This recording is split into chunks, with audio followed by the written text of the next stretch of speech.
Hey guys, what's up? DadFrags here, another video for today. Hope you're doing really well. I wanted to make this short video and showcase to you some of the peripherals of Nintendo Switch, which I think that are very useful for 2020. I mean, they've always been useful, it's not about 2020, but since this is a new video about peripherals, it's the first video that I'm making about peripherals, I want to show to you some tools that I found online that would really help if you own a Nintendo Switch. And I will start with memory. I will start by discussing how much memory do we really need? How much memory should I get? What do you think? You know, what's your opinion? What's my opinion? So let's take a look at this one first, memory. So many people are not sure how much memory they should add to their own system, whether 64 or 128 or 256 or 1 terabyte or 2 terabytes. First of all, you don't need to get like 2 terabytes or 1 terabyte. I know that Nintendo Switch can get up to 2 terabytes of memory, but that's absolutely unnecessary. 256 is what I use, and I can install like I don't know, 20, 30, 40 games. If you're going to install big games like Wolfenstein and you got many of them, obviously it's not going to last that long. But if you have like a few big games and many normal sized games and small games, trust me, 256 and even, I mean, look at that, 520 gigabyte Stone. I mean, alright, it has good reviews as a memory, but still it does a job. And the SanDisk that has 256 gigabytes is $35. You don't need more than 512. You definitely don't need more than 512, and I think that 256 is a sweet spot.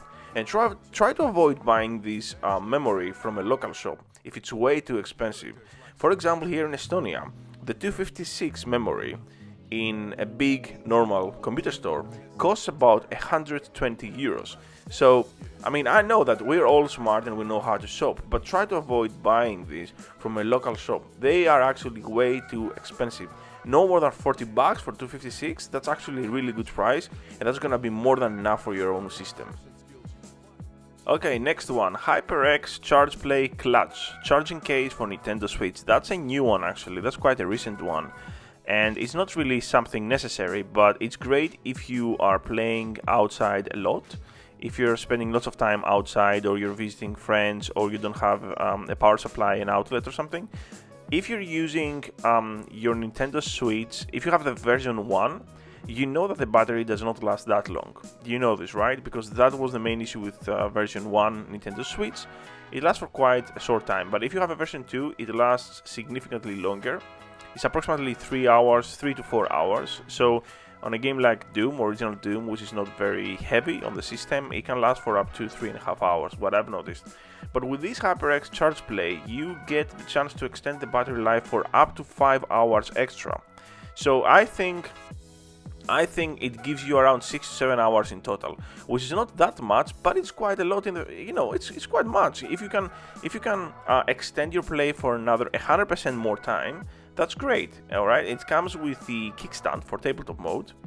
It has very secure and convenient docking, as they say. I haven't tried that yet, but I've ordered mine and it's coming from Amazon and it should be great. I hope it is.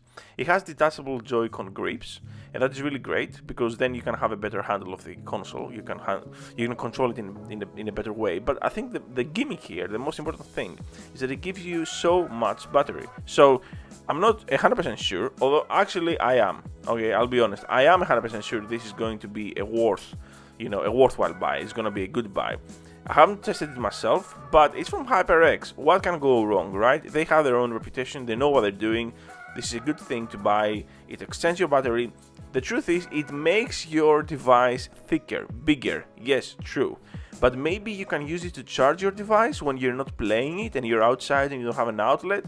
So let's say you play without it, but then you run out of juice and you plug it in and you charge it while it's in your bag. But then it's like a battery case. I don't know. Maybe that's not a good use of it. But I think that it's a great tool if you want to have more hours out of your game, right? That's it. Now, next in line from me would be the RL Soko carrying bag for Nintendo Switch.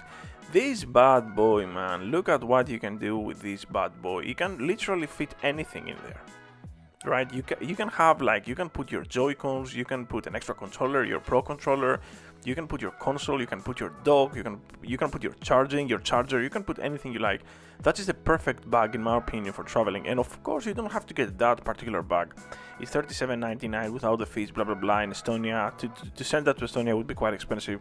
I'm sure there are many alternatives and you could use your own bag and put it in your luggage, but for this particular case, like if you want like a bag specifically for Nintendo Switch and it can carry everything, then that one would be great. I think that's a great choice. Finally, what I would go for here, literally, would be a portable dock. Like, I know that Nintendo have their own dock, and literally, when I'm seeing one of these toys here, which is basically, it's like, I don't know, it looks like a USB hub, it looks like an HDMI splitter, or switcher, or something like that. That's a portable dock. You can charge your Nintendo Switch with that, you can connect it to a TV, you can connect it to a monitor, you can do anything with it. This, when I'm seeing little switches, little like docks like this one, I'm thinking straight away that the dock that Nintendo has provided is basically nothing. It's just a decoration for a Switch. You can definitely achieve the same thing. You can charge it and connect it to a TV, you know, as you would do with your normal dock, in the same way. So I think that it's a fantastic buy to have, even if you don't want to have a big bag like the previous one that I have shown to you guys, which is on Amazon, the bag that can carry everything, the charger, the dock, the device. I think that if you don't want to have a bag that can be so heavy, hefty and all this, you can always have a portable dock like this one. This can fit in your pocket, right? It can fit in your purse bag, it can fit in your backpack, it can fit anywhere, and you can connect it to a TV or a monitor with the HDMI cable, and everybody's happy, right? So I think that would be a great choice, even more than a regular bag to carry everything. I think that a portable dock would be a fantastic choice. Finally, this one is a very important one. And I know this because I have spent loads of time, many hours, playing in portable mode. And I can tell you, alright, that the grip is not amazing. Both on the Lite and the regular Switch console, the grip is not amazing. And if you play like games like Mario Kart or some FPS games where you need to be constant, like you need to be pressing buttons all the time, it's somehow, the grip doesn't feel very natural when you're holding the consoles naked. So what this Satisfy grip does, which is a bit pricey, I get it, but the thing is, it's giving you a more natural console feeling when you're holding the device.